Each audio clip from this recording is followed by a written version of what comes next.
Camarades, alors après la journée d'avant-hier qui nous a déroulé des films assez médiocres dont je vous parlais hier, les films d'hier dont je vous parle aujourd'hui ont relevé le niveau. Et aujourd'hui, la pluie me contraint de vous parler dans un endroit clos.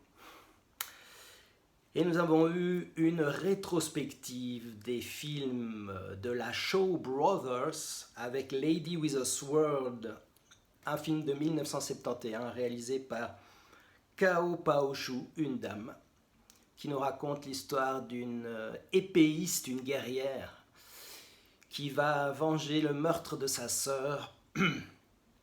Et puis, dans ces films, eh bien, vous avez ces films de la Shaw Brothers, des films de Kung Fu, vous avez des gens qui volent dans les airs. C'est très rigolo, j'en ai vu quelques-uns, mais c'est pas vraiment ma tasse de thé, mais là, bon, c'était un peu l'occasion d'en voir un sur grand écran. Donc il y a toujours des clans familiaux qui s'opposent avec des patriarches et même des matriarches, puisque dans ce film, la belle-mère de l'héroïne, la future belle-mère de l'héroïne, puisque l'épéiste en question doit se marier avec l'homme qui a assassiné sa sœur. Donc la belle-mère se révèle très cruelle et prête à tout pour tous les vices et les meurtres pour défendre son fils malgré les exactions qu'il a commises. Et ça nous renvoie au concept de la folie maternelle de Freud. Bon, alors Freud est perçu souvent d'une manière clivante, et en réalité, ces concepts ont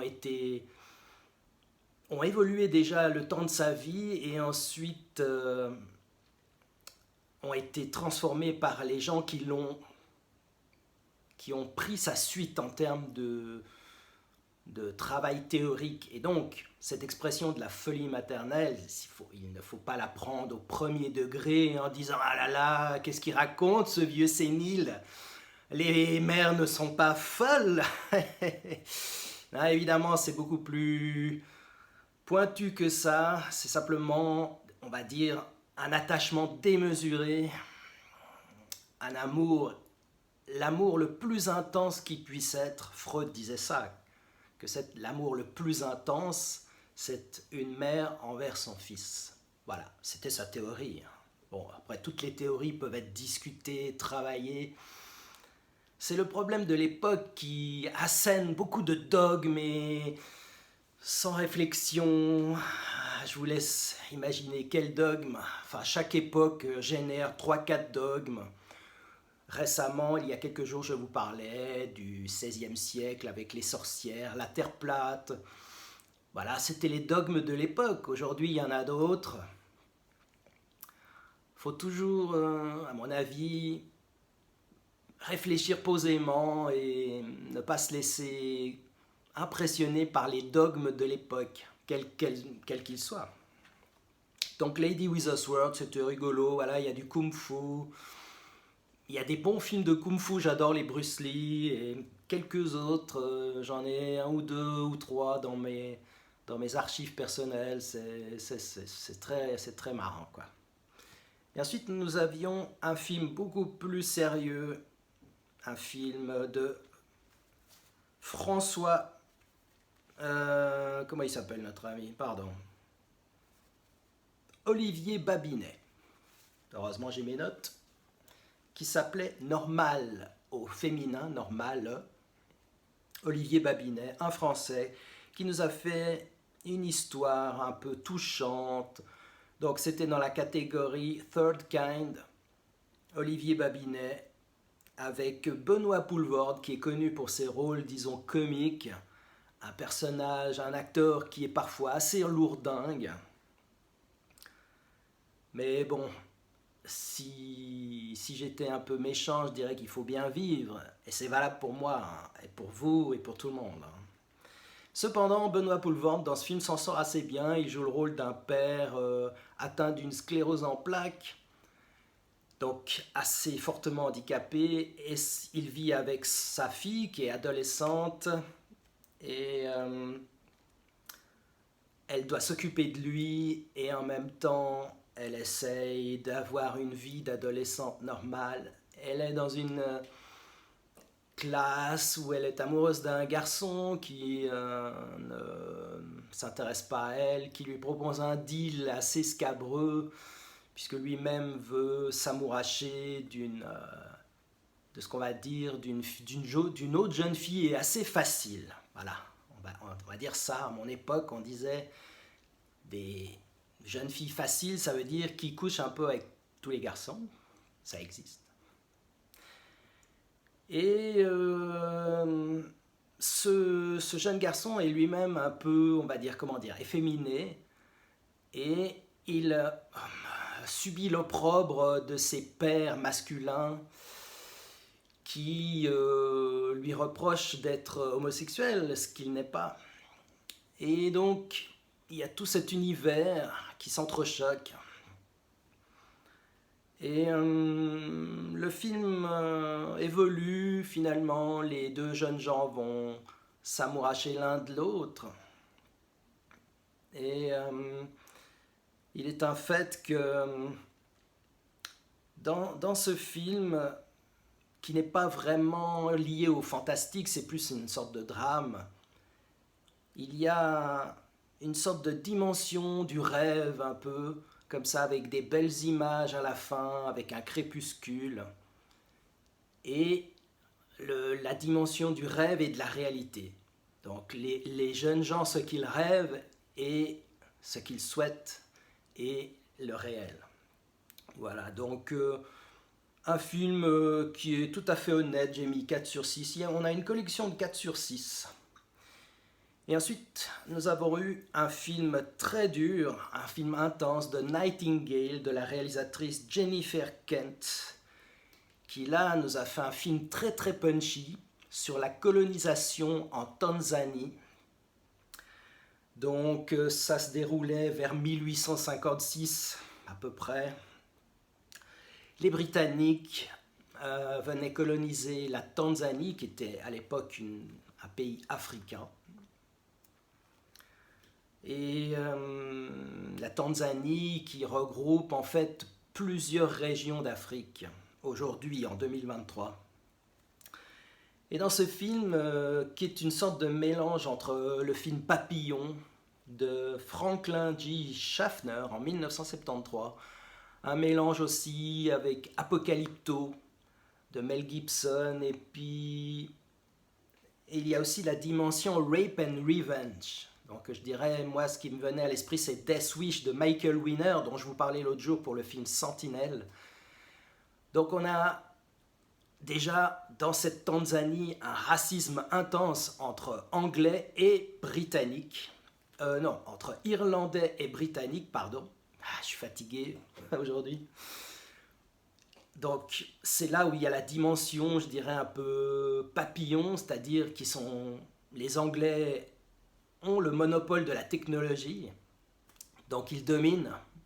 C'est aussi simple que ça, ça résume l'histoire du monde. Partout où des communautés, des gens de tel ou tel pays avaient une avance technologique, que ce soit sur les armes, sur la maîtrise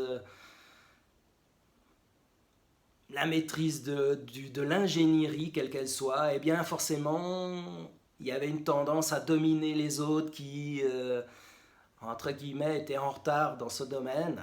C'est le fameux choc des civilisations dont on a déjà parlé. Donc, il y a cette jeune Irlandaise qui est prisonnière avec son mari. Ils ont un enfant. Et puis, les Anglais, il y a un espèce de lieutenant qui est vraiment le teigneux de l'histoire, qui va vouloir abuser de cette jeune femme. Il va la violer plusieurs fois, et même devant son mari. Et puis ça va même dégénérer, puisque ces Irlandais sont dépendants de ces Britanniques pour avoir un fameux papier, pour pouvoir être considérés un peu moins comme des esclaves. Mais évidemment, le lieutenant n'en a que faire, et puis ça va dégénérer. Ça se finit, c'est là où il y a la dimension Death Wish, c'est-à-dire une violence extrême, une violence sur les personnes intense. Donc, le mari, le bébé vont être assassinés. Donc, Jennifer Kent n'hésite pas à aller dans un registre jusqu'au boutiste. On voit même plus tard dans le film un jeune garçon abattu par le fameux lieutenant, un petit Irlandais. Donc il y a déjà cette haine intense irlandais-anglais, et en plus il y a les autochtones, les Africains qui sont là, et qui, eux, sont considérés autant par les Irlandais que par les Anglais pour des moins que rien, comme des esclaves. Et ils ont quand même cette supériorité, même s'ils n'ont pas la technologie qu'ont les Anglais, ils ont cette supériorité de se retrouver dans ces immenses territoires forestiers. Il n'y a qu'eux qui ont ce sens qu'ils ont hérité d'une manière séculaire pour se repérer dans ces immenses territoires. Donc là-dessus, il y a une petite supériorité, mais malgré tout, c'est quand même les Anglais qui ont les flingues de l'époque, les fusils de l'époque. Alors même s'ils étaient très bricolés, il fallait mettre de la poudre. Dès que c'était un peu humide ou dès qu'il y avait de l'eau, ben, le fusil était inutilisable. Mais enfin, ils ont quand même cette supériorité technologique qui fait que, ben, là, à l'époque, ils en abusent. Ceci dit, l'esclavage a été aboli en 1873. Bon, je ne suis pas très bon en histoire, donc j'ai regardé un peu sur Internet. Voilà, je vous le dis. Donc ce film raconte cette péripétie de cette jeune femme qui va essayer de se venger, et elle va trouver de l'aide avec un aborigène.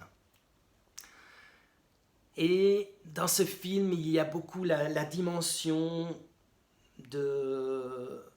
Il y a toutes ces dimensions qui s'entrechoquent, c'est-à-dire choc des civilisations, domination technologique, racisme entre les trois communautés, irlandaise, britannique et les aborigènes de Tanzanie.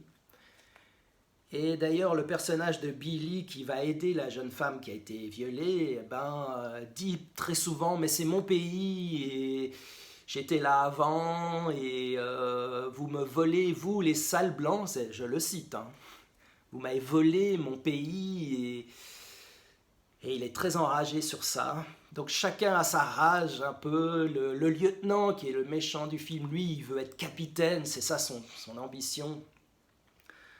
Donc voilà, tout va s'entrechoquer. Alors le film sur la forme est un peu long et parfois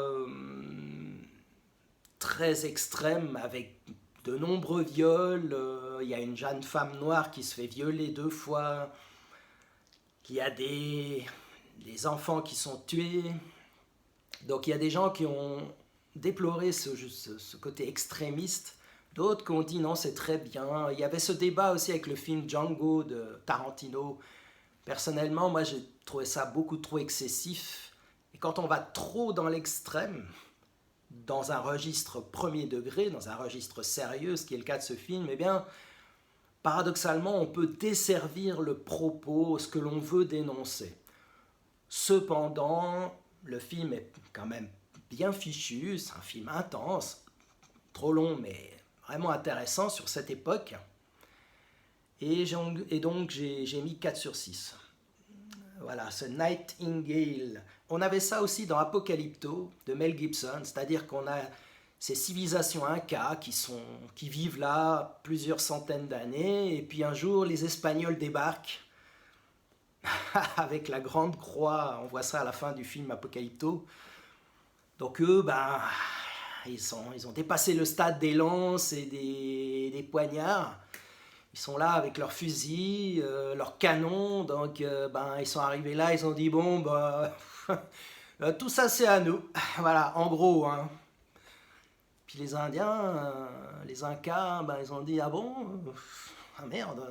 Vous voyez?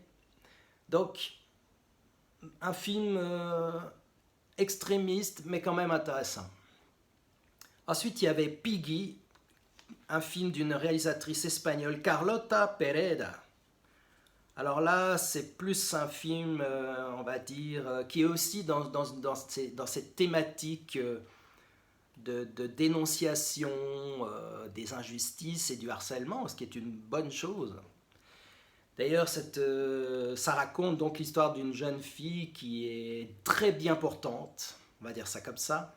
J'essaye de respecter la bienséance. Et malheureusement pour elle, elle vit avec son père et sa mère qui sont des gens très modestes, qui tiennent une boucherie. Donc là, c'est pour ça le mot piggy, puisqu'on voit des têtes de porc coupées, de l'étalage de viande de boucherie. Bon, cette dimension dans le film est mise en avant, même après, pendant le déroulé de l'intrigue. Et cette jeune fille très très bien portante, eh bien, elle va subir les moqueries de ses copines qui sont plus minces et considérées comme plus jolies, à tort ou à raison. Et même les quolibets de ses camarades masculins. Et le film va, comme c'est quand même un film assez porté sur l'horreur, eh bien, ça va partir, ça va dégénérer, puisqu'il y a un tueur en série là-dedans qui va commencer à faire le ménage, entre guillemets, parmi les copines. Il va être une espèce d'allié, si vous voulez, de ce que cette jeune fille qui souffre énormément aimerait faire, c'est-à-dire torturer et leur faire du mal à ses copines qui mettent des messages sur internet très condescendants, en mettant les trois petits cochons avec une photo d'elle dans la boucherie avec ses parents. Donc il y a ce tueur en série qui va s'éprendre d'elle. Il y a une espèce de amourette entre eux, une sorte d'amour, entre guillemets, pas vraiment consommé, mais quand même tout ému. Le problème pour elle, vu que ça semble être assez rare, c'est dommage, mais bon. Il y a pourtant des gens, entre parenthèses, qui aiment les personnes très bien portantes. Bon, alors il faut les trouver, vous allez me dire. C'est pas évident, j'en conviens. Bref, je referme cette parenthèse. Donc Piggy va se retrouver en porte-à-faux entre cet homme qui est un tueur en série, qui va dégommer autant des garçons que des filles, et puis même le prof de natation, enfin bref. C'est assez marrant à ce niveau-là, c'est assez ludique. Elle se trouve en porte-à-faux entre son amour pour ce garçon qui porte de l'intérêt, qui lui porte de l'intérêt, mais qui est un tueur en série. Donc à la fin, elle va retrouver deux de ses copines qui sont encore vivantes et martyrisées, et elle va hésiter entre les sauver ou se venger. Et finalement, elle va les sauver. Donc la morale les sauve. Donc voilà ce Piggy qui est assez sanglant, assez marrant. On voit à un moment donné une de ses copines qui est découpée en morceaux avec un pied qu'elle trouve comme ça et qu'elle a dans les mains et qu'elle balance. Donc un film un peu gore, assez ludique. Voilà, Piggy, j'ai mis 4 sur 6 aussi. Et puis, on a fini en apothéose avec Evil Dead Rise, qui est un film dans la catégorie des ultra movies. Donc, la saga Evil Dead est bien sûr très célèbre. Il y a eu 3 films originaux, on va dire, avec Bruce Campbell, qui est donc l'acteur, Sam Raimi, qui était le réalisateur, dans ce Evil Dead Rise, qui a été réalisé par Lee Cronin, un Américain. Eh bien, Bruce Campbell et Sam Raimi sont producteurs. Et donc, Evil Dead Rise revient aux sources. C'est classique de le dire, mais c'est bien fichu. Moi, j'ai bien aimé. Avec 2 sœurs qui vont être... dont une sœur qui est un peu globe-trotteuse et une autre qui est là avec ses enfants. Elle a 2 adolescents, un garçon, une fille et une petite fille. Le mari a disparu. Bon. Et puis ces 2 sœurs vont être confrontées comme d'habitude, au Necronomicon, sauf que là dans le film ça s'appelle autrement Démonium, je ne sais pas quoi, mais enfin peu importe. La petite touche sympathique, c'est qu'il y a 3 vinyles. Donc il y a un jeune homme qui est DJ, un des enfants de l'héroïne, c'est-à-dire Lily Sullivan, qui est très charmante. Un des adolescents est DJ, donc qui a cette dimension vinyle, donc c'est très sympa. Il va mettre les vinyles où il y a... Dans le premier Evil Dead, c'était une cassette, c'était des bandes vidéo. Non, qu'est-ce que je dis? Des bandes son, voilà, sur un lecteur d'époque. Là, c'est un vinyle, donc c'est marrant comme le vinyle traverse les générations. J'ai déjà évoqué cette thématique. Et donc, ben voilà, les incantations, il y a 3 vinyles, sur le deuxième vinyle, il y a les incantations, donc le démon va revenir, et ça part, ça dégénère très sérieusement. C'est le but de ce genre de film. Evil Dead, le premier est un classique indépassable, intouchable, mais ce Evil Dead Rise est pas mal du tout. J'ai mis 5 sur 6, c'est top délire, ça part bien en vrille. Alors c'est très gore, ça gicle partout. Il y a même quand même une toute jeune fillette, une fillette. Donc je m'inquiétais un peu pour elle quand même parce que il y a des litres de sang partout, des ondes, des gens transformés en démons. Donc j'espère qu'elle n'a pas été traumatisée par le film. Bon, les parents ont dû donner leur accord, hein. Mais le film est bien fun. Revisite bien tous les classiques du premier film en fait. Voilà, c'était très fun.